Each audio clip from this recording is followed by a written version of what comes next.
Warga Gang Swadaya panik dan berusaha memadamkan api secara bersama-sama sebelum petugas pemadam tiba di lokasi. Namun kobaran api terus membesar dan merambat ke bangunan lainnya. Api dengan cepat merambat hingga membakar 7 bangunan yang terdiri dari rumah warga, bengkel, dan pengepul barang bekas. Selain 7 bangunan, 2 kendaraan roda 2 dan 1 kendaraan roda 4 ikut terbakar. Diduga api berasal dari korsleting listrik salah satu rumah warga. Saat pemadaman, petugas mengalami kesulitan. Informasinya dari pemilik bangunan yang terbakar, itu dia keluar dari kamar mandi atau api udah masuk plafon besar. Upaya dia teriak keluar, ya memang membesar. Nah, dari damkar sendiri setelah masuk, ini banyak kendala karena akses dilalui mobil kami gede, jalan kecil nggak bisa. Nah, pemadaman dengan unit air dengan unit itu ada keterbatasannya, sempat kehabisan ya. Tidak ada korban jiwa dalam peristiwa ini. Api bisa dipadamkan setelah petugas menerjunkan 13 unit mobil pemadam kebakaran. Dari Jakarta, Sofyan Firdaus, iNews melaporkan.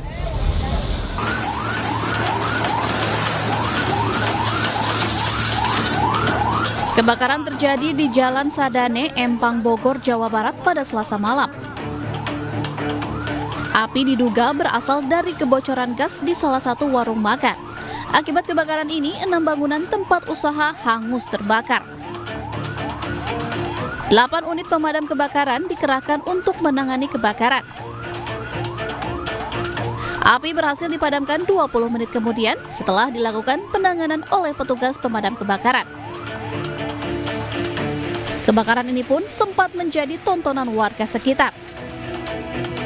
Peristiwa bermula ketika salah seorang pedagang panik saat mengevakuasi tabung gas yang bocor untuk direndam di kamar mandi. Namun naas semburan uap gas justru menyambar kompor api di salah satu warung makan hingga menyebabkan kebakaran. Dari awalnya itu Pak Heri bocor gas dari dapur warung nasi. Nah, dibawa keluar, dimasukin ke WC. Ini kan saya lagi jualan bakso di Pak Amin. Nah, itu kan nyala si kompor itu. Saya mau dibalikin sama Pak Heri udah nyala. Nah, kan ada sisa si gas itu jalan-jalan langsung ngebeleduk, di kamar ngebeleduk, udah nggak bisa apa-apa lagi. Mau dimatiin susah, udah gede. Dari kompor gas ada kemungkinan bocor, ada api dari dalam dari kompor gas, kemudian api membesar di dalam, ditarik keluar dari ruangan warteg, itu menyambar yang lain. Alhasil api makin membesar. Itu berawal dari bocornya tabung. Kebakaran ini menyebabkan 2 orang pedagang mengalami luka bakar cukup serius dan langsung dilarikan ke Rumah Sakit Umi Kota Bogor. Sementara untuk kerugian material atas kejadian ini belum dapat dipastikan jumlahnya. Dari Bogor, Jawa Barat, Andi Firmansyah, iNews melaporkan.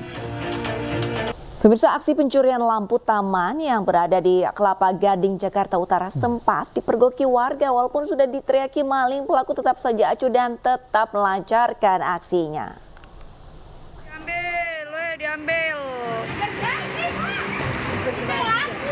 Rekaman ini memperlihatkan dengan jelas bagaimana seorang pria tengah menggotong tiang lampu taman di Jalan Yosudarso, Kelapa Gading Barat, Kelapa Gading, Jakarta Utara. Meski sudah diteriaki maling, nampaknya pria tersebut tidak menghiraukan.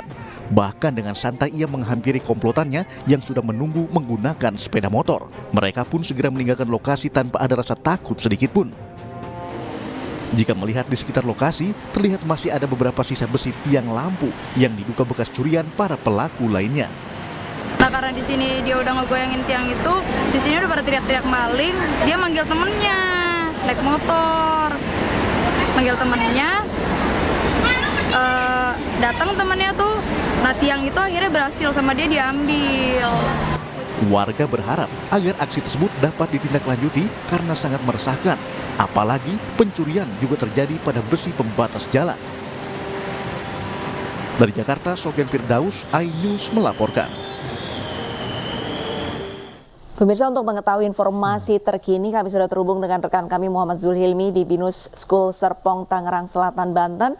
Selamat siang Hilmi, bagaimana suasana di sekolah tersebut dan kira-kira ada informasi terbaru apa yang Anda dapatkan di lapangan? Ya, selamat siang Arlista dan juga pemirsa. Sejatinya pada hari ini rencananya pihak dari Binus School Serpong Tangerang Selatan Banten ini akan memberikan keterangan resminya pada pukul 10 pagi ini. Namun hingga pukul 11 lebih 30 menit ini pihak dari sekolah belum juga memberikan pernyataan resminya terkait kasus perundungan yang melibatkan murid-muridnya, di mana terjadi pada bulan Februari 2024 ini. Namun tadi sekitar pukul 9 pagi kami melihat ada sebuah kendaraan milik dari KPAI masuk ke dalam sekolah dari Binus School Serpong Tangerang Selatan ini, dan tadi kami mencoba mengonfirmasi kepada pihak keamanan bahwa pihak dari KPAI datang ke sekolah ini untuk melakukan rapat dengan pihak sekolah. Dan untuk saat ini kami masih menunggu update informasi yang sejatinya akan disampaikan oleh pihak dari Binus School Serpong Tangerang Selatan ini.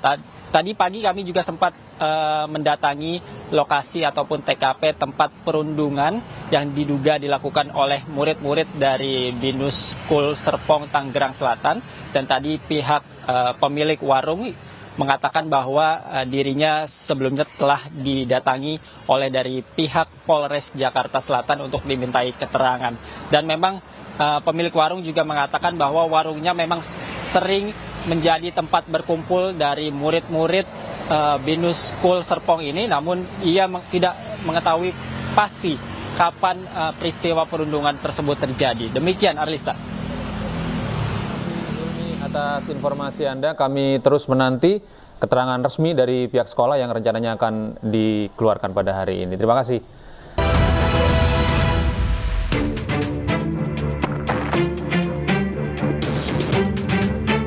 Video sosok yang diduga Mardani Maming beredar di media sosial. Dalam rekaman CCTV yang beredar, Mardani diduga sedang berada di Bandara Internasional Samsudinur, Banjarmasin, dalam perjalanan menuju Surabaya, Jawa Timur. Padahal Mardani saat ini berstatus tahanan di Lapas Sukamiskin, Bandung, Jawa Barat.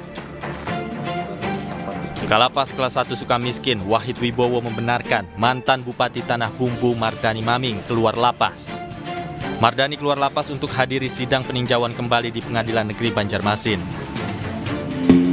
Lapas Sukamiskin pada hari Minggu langsung ke Banjarmasin dan mengikuti sidang di Pengadilan Negeri Banjarmasin. Setelah selesai langsung kembali ke Lapas Sukamiskin, dan saat ini yang bersangkutan sudah berada di Lapas Sukamiskin. Kami melihat bahwa dari Bandung itu tidak ada penerbangan langsung ke Banjarmasin, sehingga harus melewati Surabaya. Mardani Maming adalah terpidana kasus suap dan gratifikasi pemberian izin usaha pertambangan di Kabupaten Tanah Bumbu, Kalimantan Selatan saat menjabat sebagai Bupati Tanah Bumbu. Mardani pun dinyatakan bersalah dan divonis penjara selama 10 tahun dan denda 500 juta rupiah.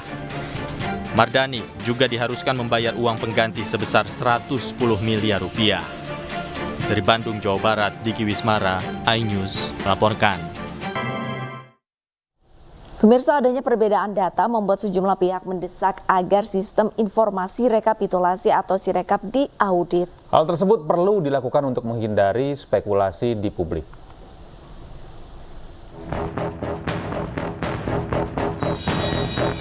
Sistem informasi rekapitulasi atau Sirekap yang digunakan KPU untuk membantu penghitungan suara menuai sorotan. Salah satunya terkait adanya perbedaan hasil Pilpres yang masuk ke Sirekap.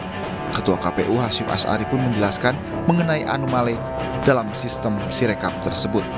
Sistem itu bisa membaca apakah anomali atau tidak, itu diantaranya seperti ini contohnya. Misalkan di TPS itu maksimal pemilih 300. Kok tiba-tiba perolehan suaranya bisa lebih dari 1000, itu berarti kan anomali. Maka kemudian itu ditandai oleh sistem dan kemudian dilakukan koreksi berdasarkan unggahan foto formulir C hasil yang berbasis TPS. Sementara itu, calon wakil presiden nomor urut 3 Mahfud MD menilai anomali yang terjadi di Sirekap harus diaudit oleh lembaga independen. Hal tersebut perlu dilakukan agar tidak terjadi spekulasi di masyarakat. Saya sangat setuju. Di luar soal perkara ke MK, saya sudah serahkan ke tim khusus. Di luar soal perkara ke MK, kejujuran pemilunya itu menyangkut semua, menyangkut masa depan bangsa, menyangkut demokrasi.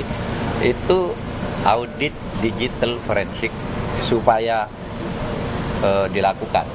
Dan itu bisa. Dan beberapa hari lalu si Kholek dari KPU udah mengatakan siap diaudit. Nah, ayo dong.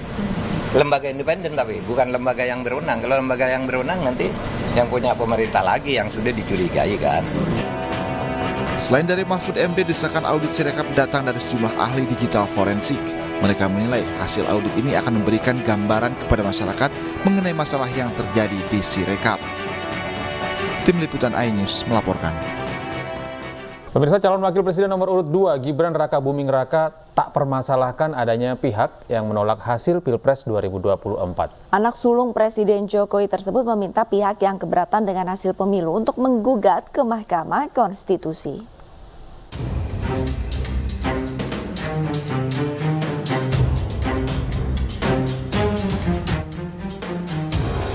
Massa yang tergabung dalam gerakan masyarakat sipil Selamatkan Demokrasi Indonesia mendatangi kantor KPU menolak hasil Pilpres 2024 pada Senin 19 Februari. Massa menolak hasil Pilpres karena ada dugaan kecurangan yang terstruktur, sistematis, dan masif. Massa mendesak agar kecurangan tersebut diusut tuntas. Sementara itu, terkait aksi menolak hasil Pilpres, calon wakil presiden Gibran Rakabuming Raka menanggapi santai. Putra sulung Presiden Jokowi ini menilai apa yang dilakukan massa tersebut merupakan bagian dari demokrasi. Ya, itu hal yang biasa, wajar, segala evaluasi, masukan, kritikan kami terima aja. Kalau misal ada gugatan di MK, Mas? Ya monggo, kan saya sudah sering bilang, silahkan, jika ada yang kurang berkenan, sudah ada jalurnya sendiri-sendiri. Okay. Sebelumnya berbagai dugaan kecurangan pemilu masif disuarakan. Lini massa dibanjiri foto dan video dugaan kecurangan penggelembungan suara. Massa pun meminta Ketua KPU RI Hasyim Asy'ari mundur dari jabatannya karena diduga terlibat dalam kecurangan tersebut. Pasangan Capres dan Cawapres nomor urut 1 Anies Baswedan Muhaimin Iskandar menggelar rapat dengan tim kuasa hukum untuk membahas dinamika Pilpres 2024. Ya, Anies menyebut banyak pelanggaran yang dilakukan bahkan sebelum pelaksanaan pemungutan suara. Anies Baswedan Muhaimin Iskandar dan tim kuasa hukumnya menggelar rapat di kawasan Tegal Parang, Jakarta Selatan pada Selasa siang. Rapat membahas dugaan kecurangan dan pelanggaran pemilu yang menurutnya sudah terjadi bahkan sejak sebelum hari pemungutan suara. Anies dan timnya akan mengumpulkan bukti-bukti pelanggaran dan kecurangan sebelum menentukan langkah hukum selanjutnya. Anies pun yakin ia dan pasangannya Muhaimin Iskandar seharusnya bisa lolos ke putaran kedua Pilpres 2024.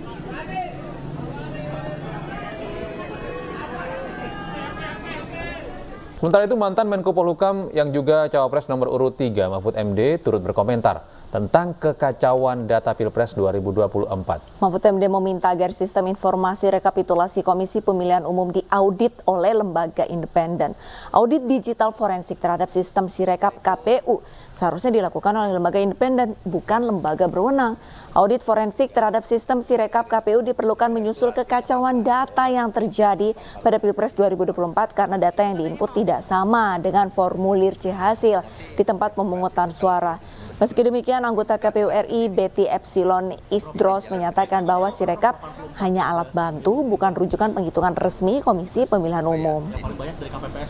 Bukan hanya TPN ya, masyarakat pada umumnya di seluruh Indonesia itu mempersoalkan Sirekap. Ya. Bahkan sudah ada yang mengusulkan tentang audit digital forensik terhadap Sirekap itu. Jadi itu supaya diaudit benar itu bagaimana kok bisa terjadi amburadul begitu. Berbagai cara kesalahan secara teknologis gitu kan ditemukan. Ada kalau ketahuan salah di sini dikeluarkan pindah ke daerah lain itu kan ada juga, ada kesalahan input dan sebagainya. Nah itu sebabnya lalu menimbulkan kecurigaan. Oleh sebab itu perlu diadakan audit digital forensik terhadap Sirekap dan sistem data server KPU-nya sekalian. Saya mendengar tadi Mbak siapa tuh yang anggota KPU menjelaskan ini sudah diaudit oleh lembaga yang berwenang. Menurut saya bukan lembaga yang berwenang yang mengaudit, karena ini soal politik dan kepercayaan publik, harus lembaga independen. Para ahli IT dari berbagai perguruan tinggi itu diaudit, dan apa betul itu kontraknya dengan Alibaba, dengan sistem distribusi datanya lewat Cina, Singapura, dan mana Perancis lagi, itu kan harus diaudit. Karena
karena banyak yang ingin masuk.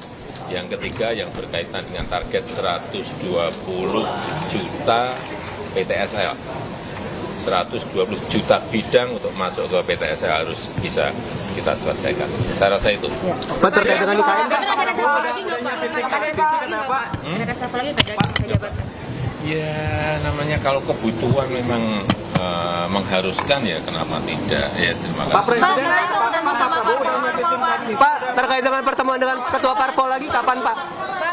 Terkait dengan pertemuan dengan ketua parpol lain, Pak? Ketua parpol? Iya, kan ada yang lain, Pak. Kata Bapak semuanya. Kira-kira kapan, Pak? Semua yang kira-kira memang harus ketemu ya bisa saja ketemu. Kalau memang nggak perlu, kenapa harus ketemu? Pak Presiden, ini dalam proses diatur semuanya. Karena saya memang ingin menjadi jembatan semuanya. Ya. Pak Presiden, Pak Prabowo udah nyiapin tim transisi, katanya Pak, ada masukan Pak? Baik.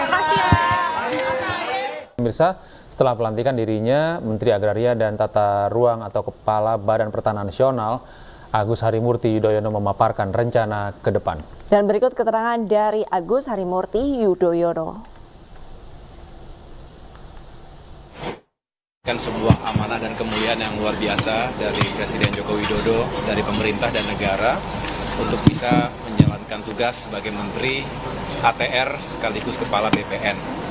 Ini merupakan sebuah tanggung jawab yang insya Allah saya akan jalankan sekuat tenaga, walaupun kami juga menyadari ini adalah masa-masa yang tidak panjang, 8 bulan kurang lebih, tetapi saya selalu meyakini dalam waktu berapapun kita bisa berbuat yang terbaik untuk masyarakat dan juga negara.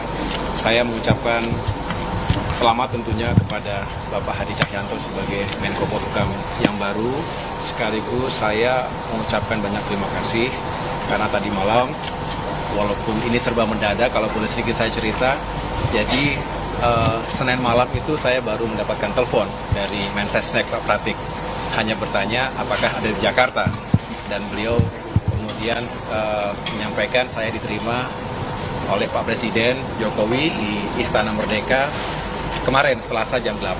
Saya tidak tahu agendanya apa ketika itu, tapi saya datang tentunya, dan disitulah beliau skemanya sudah kita buat dan segera saya koordinasikan, termasuk juga mana-mana saja yang menjadi prioritas utama. Ya, kita tunggu saja hari ini saya koordinasi. Pak Prabowo Subianto juga bagaimana turun ke lapangan untuk menyelesaikan permasalahan-permasalahan yang terjadi di PLPI, karena permasalahan itu juga menyangkut dengan permasalahan tanah yang selama ini juga saya bantu sebagai Menteri ATR, membantu untuk menyelesaikan permasalahan PLPI. Pak, ini kan ya. Pak Ganjar mengusulkan mendorong DPR untuk hak angket mengusut kecurangan pemilu, Pak. Kalau dari pemerintah pandangannya gimana? Ya itu nanti dulu, ya itu kita kita lihat nanti. Suasana sekarang kita jaga kondusif, suasana aman, ini yang harus benar-benar kita jaga. PDIP juga menyampaikan menolak pemilu, Pak. Ini bagaimana? Ya, saya sampaikan sekali lagi, kita jaga kondusivitas yang saat ini terjadi. Kita utamakan adalah persatuan kesatuan bangsa. Ada komunikasi nggak Pak dengan Pak Mahfud sebelumnya terkait posisi? Saya baru dilantik sekarang, insya Allah dalam waktu dekat saya juga akan berkunjung ke tempat Pak Mahfud MD dan seluruh tokoh bangsa, saya akan datangi semuanya. Ya, itu. Penyelesaian banyak fokus masyarakat itu pada KPU karena rekapnya bermasalah. Pak, kalau dari pemerintah sendiri nanti akan berapa kali? Ya itu kan asumsi, nanti dulu aja ya. Kalau sudah, saya kira hal itu masih jauh, nanti aja kalau sudah ada laporan itu, dan saya minta kita harus benar-benar menjaga situasi yang kondusif seperti ini. Ini harus kita jaga benar-benar supaya kita semuanya juga nyaman. Ya, sekali lagi, pilihan boleh beda, namun persatuan dan kesatuan bangsa tetap harus kita jaga. Ya, terima kasih. Ya, cukup. Cukup ya. Terima kasih Pak. Selamat Pak Mas. Ya, terima kasih.